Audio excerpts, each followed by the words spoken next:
Breaking news from the One Shot Corporation. Once again, we have had great success at the BS Beurs exhibition in Belgium last week with an unbelievable number of one-shot ice cream and frozen yogurt pod dispensers sold.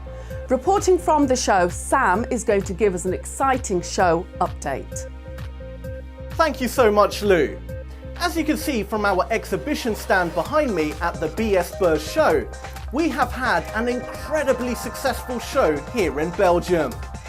Clients from different parts of the globe were over to see us and buy a lot of machines. Plus, with nearly 2 billion global portions sold globally, we are literally rushed off our feet.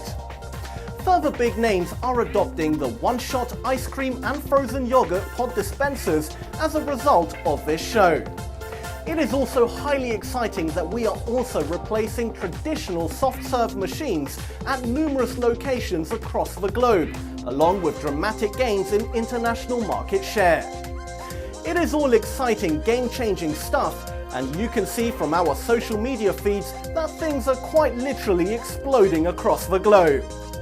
We now also have well over 20 dedicated, extremely large Facebook pages for individual countries to help us keep up with all the unprecedented gains in market share. Back to you, Lou, over at our London-based studio. Thank you, Sam. And remember, everyone, our one-shot ice cream and frozen yogurt pod dispensers require no sanitizing. With nearly 2 billion pods sold globally, we have a highly exciting year ahead. No matter where you are, the one-shot dispensing system is coming your way.